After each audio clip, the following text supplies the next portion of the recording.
hey, Matt, what do you think about that music today? Dude, Mongol metal, I don't think you can go wrong with Mongol metal. That is amazing. Where did you get that? That's actually, you can get it off Spotify or iTunes. That's the Mongol band The Who with their song Wolf Totem. Are we starting episode 2 right now?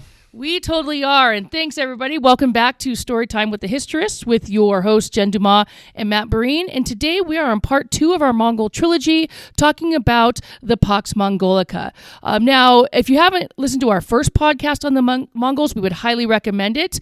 Today we're going to start off where Genghis Khan actually died. And when he died, the Mongol Empire was divided up into 4 khanates due to the fact that there was not a single leader who was going to be able to effectively rule over all that territory.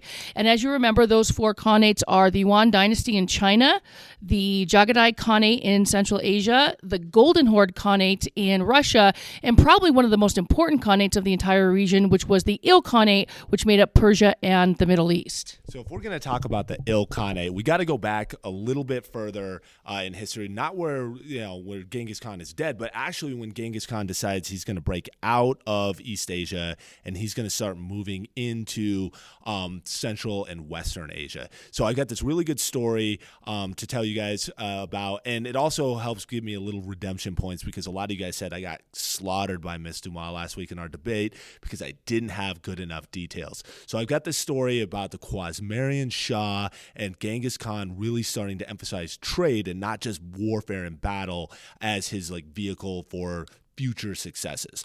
So here's the long and short of it, because it's a really, really in-depth story. But essentially what happens is after Genghis Khan takes control of the Jin territory and the Jurchen territory in northern and western China, he looks out to the west and he knows that there's a people out there. He knows there's this group of people called the Khwarezmian Empire. They're an Islamic empire. And he basically looks around at all the resources, all the things that he has, and he says, I've got a ton of trade goods. There's these people over there. I know that they're powerful people. I should make friends with them. I'm going to send a caravan out, and he's going to go trade, right? And this is not just like a caravan. We're not talking 25 camels. We're not talking 50 camels. 1,000 camels loaded up with the finest silks, gold, spices, everything that he's taken from the northern and western Chinese dynasties. He's taken those west to the Khwarezmian Shah. Now, we met the Khwarezmian Shah in episode 1. He is the Shah that sent the spies into northern China and came upon that pile of bones and everything in Zhengnu. He receives this caravan, but he's thinking to himself, I don't want to do business with these guys. They're infidels because he's Islamic. He's looking down on them. And he basically says, you know what? I'm not trading, but I am taking. He kills the emissaries. He robs the caravan, all 1,000 camels, every one of the resources, and he basically sends back a note to Genghis Khan that says, nah, we're good. You can go hang out in your territory, and I'm going to take over that territory eventually, so don't send anybody else back. You can imagine how Genghis Khan reacts to this. He sends the army in. It's a blitz attack. He gets from city to city. And when we're talking cities, we're talking Samarkand, we're talking Merv, we're talking Bukhara, we're talking about those foundational Silk Road cities, right? Matt, I'm wondering if this is where we start to see that surrender or die policy for the Mongols, because we know that the battle you were just talking about, or the revenge that Genghis Khan gets, is early in the 1200s. So it's early on when the Mongols are conquering territory, most of which had been Central Asia. So it was, pretty easy in terms of conquering the grasslands. But maybe what ends up happening is because of the actions that you just talked about, the Mongols realized that they weren't going to play games anymore. And the idea of sending some kind of diplomacy in first simply wasn't going to work. So you were either going to surrender immediately or you were going to die, because the one time he does offer people some diplomacy kind of backfires on him. Oh, you're 100% right about that. He totally comes into that very first city, the city. Now, I don't know the name of the city. We don't have it from the source work. You can imagine Bukhara or Samarkand, a huge trade hub city. And he basically descends on the city. The Khwarezmian Shah, this guy, Mohammed Shah, he has a huge army. He, decides he's going to go behind his walls and he's going to wait it out. And this is that very first instance where we see surrender or die policy come into play.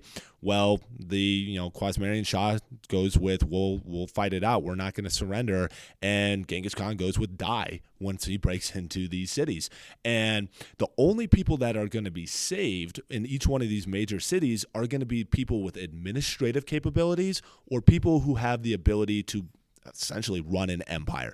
And this is that whole idea of Genghis Khan as talent scout, not Genghis Khan as murderous cutthroat. And that gets really back to that idea that you had last week about sometimes fires burn really hot because it allows for new creation.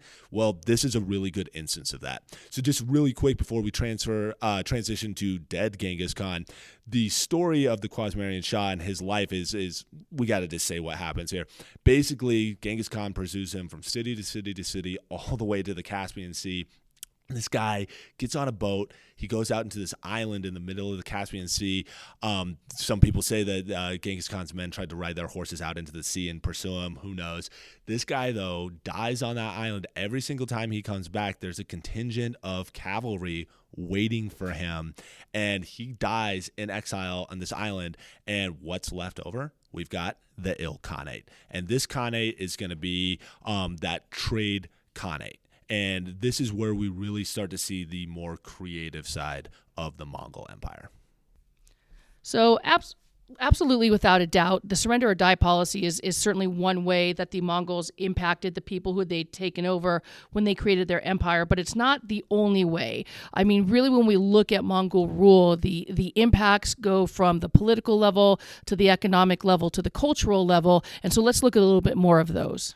Yeah, definitely. So when the Mongols started to identify all the people inside of any city or region that were helpful, essentially what they started to do, and you brought this up last week, was elevate these people to higher positions. So we know in Chinese society, but also in many societies during this time period, that people like merchants, they're not viewed favorably. They're not viewed as people who are helping out society. But because the Mongols are nomads and traders by nature, they see these people differently. And when we look at the Mongol social hierarchy, which is kind of, 50% social hierarchy, 50% caste system, not the Hindu caste system, but this levelized dispersion of people where everybody at different levels has different rights and different laws and responsibilities, we can actually see real evidence of that. So if you're listening, imagine a social hierarchy pyramid with 4 different levels. At the tip top is going to be the Mongols, and then that's going to be subdivided by the various clans and clan structure. If you don't know about that, go back, look at your notes, check that out. Now, the next level, the one that we really start to see this Mongol elevation of outsiders, is the second level called the Simu level. And this is the Islamic people. These are the architects, the administrators, the merchants, the tax collectors, people with administrative capabilities. If you remember back to the Abbasid Caliphate that we uncovered earlier, that system of autonomic control and allowing for different people to really become specialists in their region, well, the Mongols just tap right into that. And the Simu people are going to be people who don't just stay in the region like the Khanate itself. They're going to be exported to the Yuan dynasty. They're going to be exported to the Chagatai Khanate, not really the Golden Horde too much, but these people are going to be on the move, and the Mongol Khans will use them to build an administrative empire, because coming off the steppe, they don't have those capabilities, but they emphasize them, and they see this in other societies, and they tap into that. Now, level number 3 is going to be the northern Chinese. So I know we talked about how they were killed and there's bloody battles and all that sort of stuff, but from the Mongol perspective, this group that the Mongols call the Han Chinese, they surrendered in a kind of roundabout sort of way. The Song fight back. Now, it's not much of a fight, but they do fight back, and the Mongols are going to punish the Song. So the Song is the southern Song dynasty, and these are like our Confucian elites. Think scholar gentry, think mandate of heaven, think all those Confucian principles. These people want to maintain their civilization. They want to maintain their dynasties. They don't want the Mongols to take over, so they fight back. By the time we get to Kublai Khan, the last of the great Khans, the Song dynasty is taken over, and we see the 4th and final level, these second-class citizens.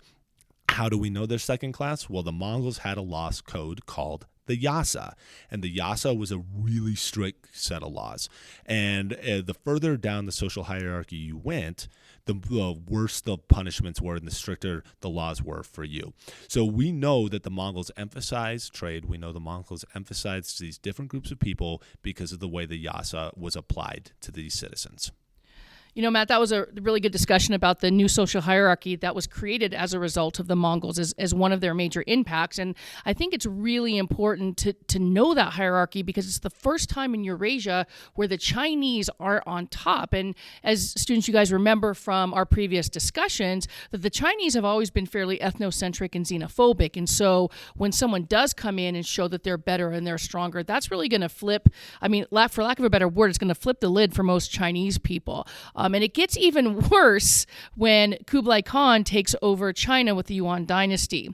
Now, Kublai was a really actually smart leader, and he understood that he was going to have to blend himself in a little bit in order to make the seizure of China work. And he does. We have evidence that he really liked Chinese artistry and Chinese literature and Chinese dress. And if you go around and look at a lot of pictures of Kublai Khan or paintings, he looks Chinese. You would not look at him and think Mongol. But that's really where the Chinese influence kind of stops, because the one thing that the Mongols disliked more than anything else in Chinese culture was Confucianism. And there was a couple of reasons why. Number one, if you look at the Confucian social hierarchy, you look at peasants and merchants who are relatively low on the social hierarchy. But we know from our Mongol understanding that in Mongolian society, peasants and merchants are highly valued because of what they can bring in. And because the Mongols were fairly illiterate and not formally educated, they really had no use for the scholar gentry or anyone else like that. And so when Kublai Khan comes into China and the Mongols come into China, one of the first things they try to do is get rid of that Confucian influence. Now, they're not dumb enough to get rid of Confucianism altogether because that would certainly leave China in uproar, but they definitely got rid of the scholar gentry and made them lowest on the totem pole in terms of social hierarchy.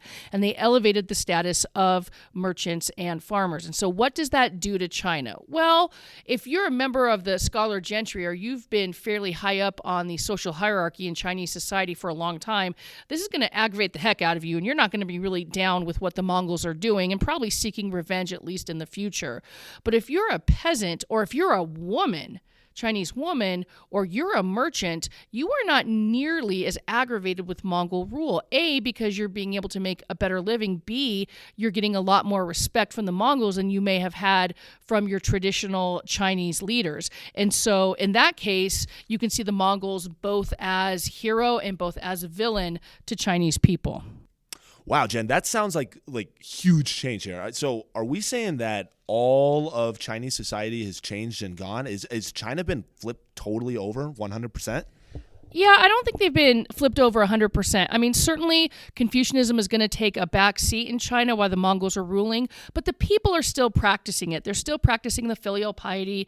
They're still practicing the respect. I just don't think Confucianism has as big a role in government as it does under Chinese rule. And then also the mandate of heaven doesn't go away. The belief of ancestors as gods don't go away. I just think the uptightness, the pretentiousness of the scholar gentry is something the Mongols don't have any use for, and so they're simply not going to have it when they're in power, and that will play a little bit of a role when we get later into the Ming dynasty. But I think the biggest thing that we're talking about now is the fact that this Pax Mongolica, this Mongol peace, right? It brings peace to the territories it's in. It does bring peace to China. It does continue trade within China. You just see some big cultural changes as a result of the Mongols' upbringing in comparison to China. All right, so with that, then we have the full completion of the modern contemporary Silk Road. If not for the Mongols creating this massive khanate and then the subsequent 4 smaller khanates, we can't be sure that gunpowder doesn't get out of China. We can't be sure that paper doesn't make its way out of China, or the printing press technology that's going to revolutionize Europe. The fact of the matter is that because of the Pax Mongolica, because of the facilitation of trade and movement and the export of ideas, things that we don't know would have happened in a closed-off, xenophobic, ethnocentric China, history would have been totally different. And with that, we're going to start looking at, well, what happens when gunpowder finally makes its way west? What happens when we start actually looping in the Europeans? So that's going to do it for us today and the study of the Pax Mongolica. Make sure you tune in for episode 3. Thanks again for spending your time with us, Matt Breen and Jen Dumas, and enjoying story time with the Historists.